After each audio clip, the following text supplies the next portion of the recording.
She laughed when she said it, like it was harmless, like I wasn't sitting 10 feet away hearing every word. My fiancé is so miserable, she told her friends, swirling her drink. I literally need alcohol just to be with him.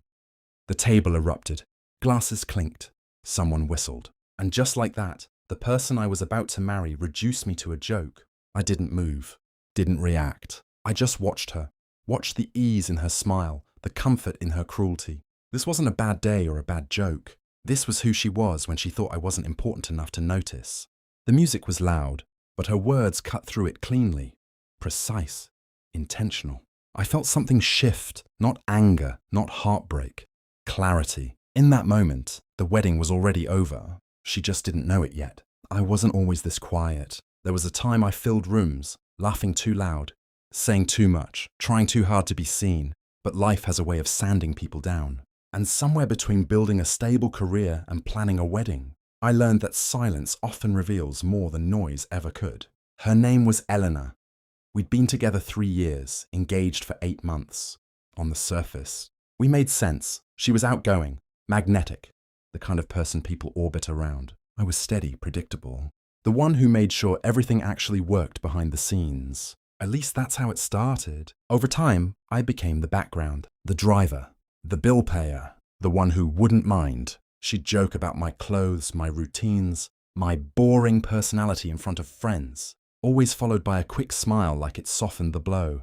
I let it slide again and again, because I thought love meant patience, because I thought understanding her meant tolerating things that didn't sit right, and because every time I considered speaking up, I convinced myself it wasn't worth the conflict. That night at the bar wasn't the first time she disrespected me.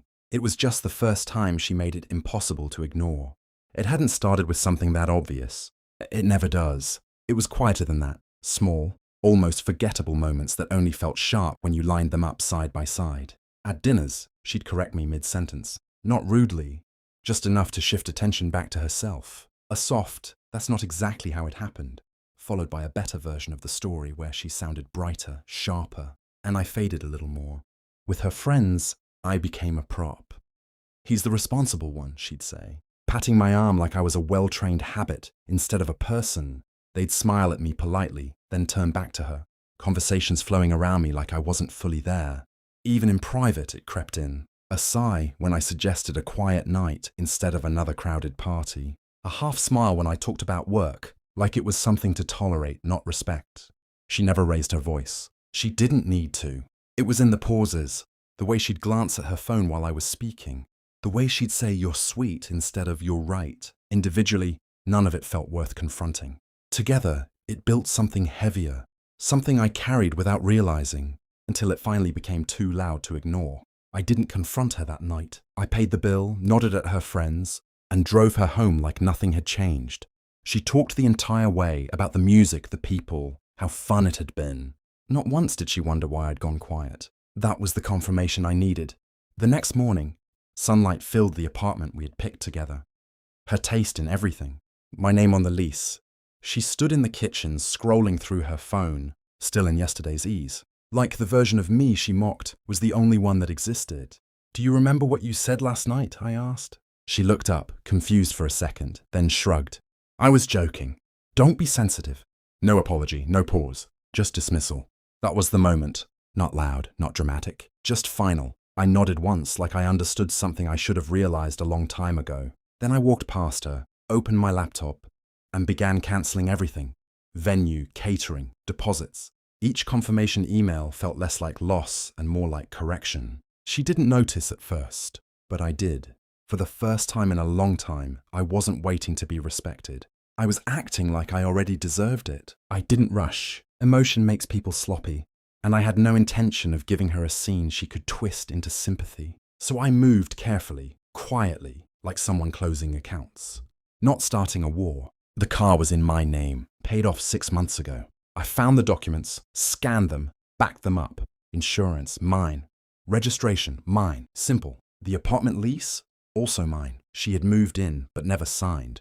At the time, it felt like trust. Now it felt like foresight. I spent 2 evenings reviewing everything.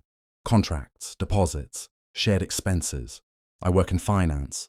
Details aren't something I overlook. Every cancellation was documented, every refund redirected. Anything non-refundable, I accepted without hesitation.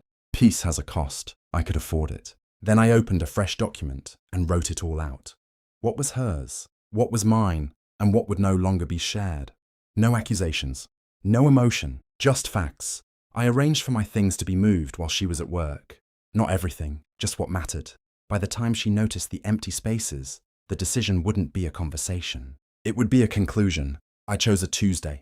Nothing symbolic about it, just ordinary enough to go unnoticed until it didn't.